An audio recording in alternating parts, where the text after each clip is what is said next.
घमंड किसी का भी नहीं रहता। टूटने से पहले गुल्लक को भी यही लगता है कि सारे पैसे उसी के हैं। घमंड को लेकर एक बहुत ही प्यारी सी कहानी है। एक बार श्री कृष्णा द्वारिका में अपनी पत्नी रानी सत्यभामा के साथ विराजमान थे। इस वक्त सत्यभामा ने व्यंग की हंसी हंसते हुए श्री कृष्ण से पूछा, अपने त्रेता युग में राम के रूप में अवतार लिया था और उस समय आपकी पत्नी सीता बनी थी। क्या वह मुझसे भी रूपवती थी? श्री कृष्णा सत्यभामा के प्रश्न सुनकर कुछ कहने वाले ही थे कि गरुड़ ने भी उनसे प्रश्न किया, प्रभु, क्या कोई इस संसार में है जो मुझे भी तेज उड़ सकता है?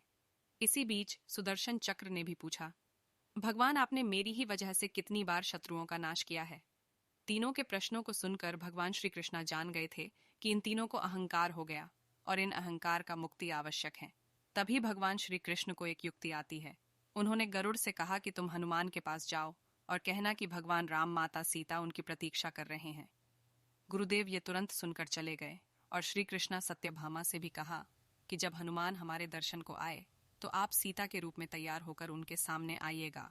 साथ ही सुदर्शन चक्र को भी आदेश दिया कि तुम महल के प्रवेश द्वार पर पहरा दो और ध्यान देना, मेरी आज्ञा के बगैर कोई महल में प्रवेश न करें। सुदर्शन चक्र तुरंत मान गए और प्रवेश द्वार पर और खड़े हो गए हैं और भगवान श्री कृष्णा राम के रूप में आ गए और उधर गरुड़ देव हनुमान जी के पास पहुंचे। बोले, हे वानर श्रेष्ठ, श्री राम और सीता आपको द्वारिका के दरबार में बुला रहे हैं। आप मेरे साथ चलिए, मैं तुरंत ही आपको पहुंचा दूंगा।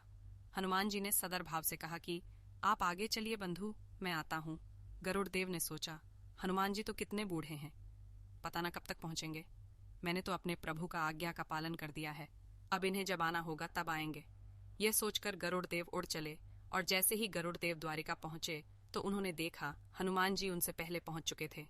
गरुड़ का सर लज्जा से झुक गया तो हनुमान जी आगे बढ़े तो श्री कृष्ण को राम के अवतार में देखकर प्रणाम किया। कृष्ण ने कहा, हनुमान, तुम अंदर कैसे आए? क्या किसी ने तुम्हें द्वार पर रोक नहीं? इस पर हनुमान जी ने अपने मुख से सुदर्शन चक्र निकाल कर रख दिया। इस पर हनुमान जी ने कहा, प्रभु, आपसे मिलने से मुझे भला कौन रोक सकता है? चक्र ने थोड़ा प्रयास किया था, इसीलिए मैंने उसे मुख में दबा लिया। भगवान मुस्कुराने लगे। सत्यभामा अभी भी सीता के रूप में हनुमान जी के सामने बैठी थी।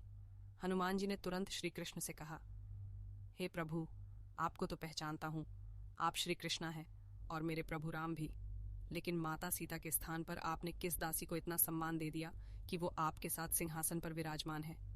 इतना सुनते ही सत्यभामा की आंखें भर आईं और उनका घमंड चूर चूर हो गया।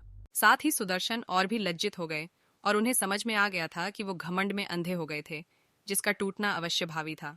वो तीनों प्रभु के लीला को समझ गए थे। दोस्तों, किसी का अहंकार तोड़ने में ईश्वर देर नहीं करता। घमंड किसी का नहीं रहता। कितनी प्यारी बात कही है। किसी ने अहंकार में 3 गए धन, वैभव और वंश, ना मानो तो देख लो, रावण, कौरव, कंस फिर मिलेंगे। दोस्तों, अगली वीडियो में। तब तक के लिए अपना ख्याल रखना और मुस्कुराते रहना।